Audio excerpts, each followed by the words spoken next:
ଆଜିର ଗପଟି ଡାଇନୋ ଓ ଡିକିର ଘନିଷ୍ଠ ବନ୍ଧୁତ୍ୱ ବିଷୟରେ। ଅନେକ ଦିନ ତଳର କଥା, ଯେବେ ପୃଥିବୀ ପୃଷ୍ଠରେ ବିଶାଳକାୟ ଜୀବ ରହୁଥିଲେ। ନିକୋ ନାମକ ଏକ ଦ୍ୱୀପ ଥିଲା, ଆଉ ସେହି ଦ୍ୱୀପଟି ଘଞ୍ଚ ଗଛବୃକ୍ଷ ଓ ଆକାଶଚୁମ୍ବୀ ପର୍ବତ ଏବଂ ଚିକ୍‌ମିକ୍ ନଦୀ ଦ୍ୱାରା ଘେରି ରହିଥିଲା। ଏହି ଦ୍ୱୀପରେ ଭିନ୍ନ ଭିନ୍ନ ପ୍ରକାରର ଡାଇନୋସର ରହୁଥିଲେ। ତାଙ୍କ ଭିତରେ ଜଣେ ଥିଲା ଡାଇନୋ, ଯାହାର ବେକ ବହୁତ ଲମ୍ବା। ସେ ତା ପରିବାର ଏବଂ ସାଙ୍ଗମାନଙ୍କ ସହ ଶାନ୍ତିରେ ଜୀବନ କାଟୁଥିଲା। ଡାଇନୋକୁ ଜଙ୍ଗଲରେ ବୁଲିବା, ମିଠା ମିଠା ପତ୍ର ଖାଇବା ଏବଂ ନିଜ ସାଙ୍ଗମାନଙ୍କ ସହ ଖେଳିବା ବହୁତ ପସନ୍ଦ ଥିଲା। ତା'ର ସବୁଠୁ ପ୍ରିୟ ଓ ଘନିଷ୍ଠ ସାଙ୍ଗ ଥିଲା ଡିକି। ସେ ଛୋଟ ଏବଂ ବଡ଼ ଚତୁର ଥିଲା।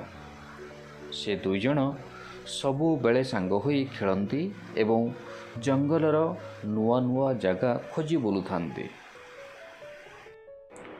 ଦିନକର କଥା, ସେମାନେ ଜଙ୍ଗଲରେ ଖେଳୁ ଖେଳୁ ଜଙ୍ଗଲର ବହୁତ ଭିତରକୁ ଚାଲିଗଲେ ଏବଂ ସେଠାରେ ସେମାନେ ଏକ ବଡ଼ ଗୁମ୍ଫା ଦେଖିବାକୁ ପାଇଲେ।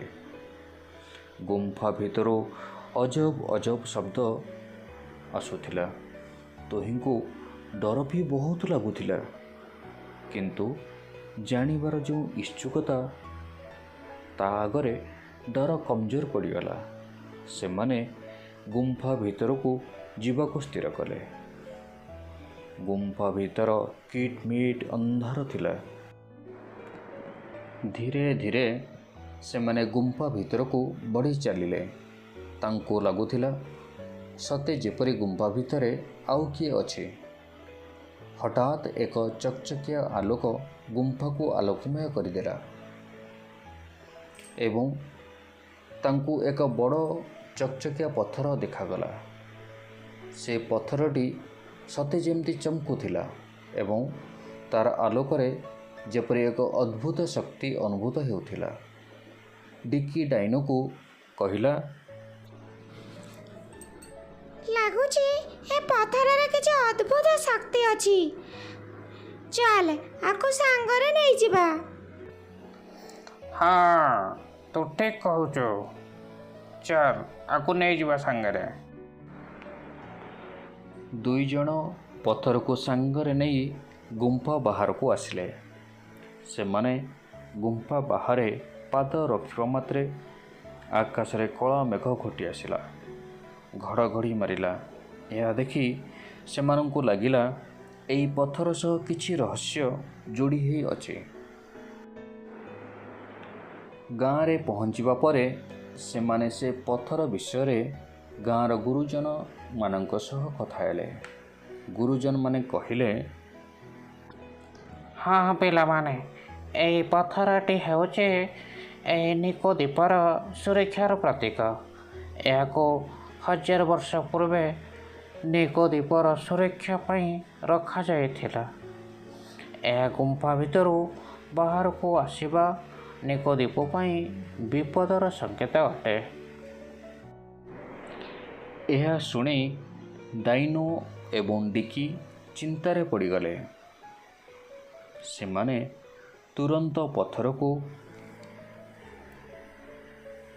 ଗୁମ୍ଫାରେ ରଖିବାକୁ ନିର୍ଣ୍ଣୟ କଲେ। ପରଦିନ ଦୁଇଜଣ ପଥରକୁ ନେଇ ଗୁମ୍ଫାକୁ ଗଲେ।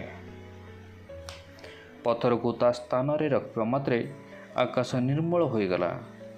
ନିକୋ ସେହି ଦିନଠାରୁ ଡାଇନୋ ଏବଂ ଡିକି ଶିକ୍ଷା ପାଇଲେ ଯେ ଜିଜ୍ଞାସା ଭଲ କଥା, କିନ୍ତୁ ବେଳେବେଳେ ତା'ର ପରିଣତି ବଡ଼ ଗମ୍ଭୀର ହୋଇଥାଏ।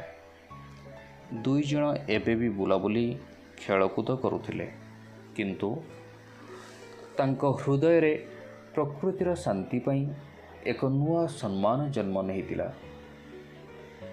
ନିକୋ ଦ୍ୱୀପ ପୁଣି ସବୁଜମୟ ହୋଇ ଉଠିଲା। ଡାଇନୋ ଏବଂ ଡିକି ଉଭୟଙ୍କର ସମ୍ପର୍କ ଆହୁରି ଘନିଷ୍ଠ ହୋଇଗଲା। ভিডিওটি ভালো লাগিলে লাইক করিবে, শেয়ার করিবে, সবসক্রাইব করিবে। Thank you.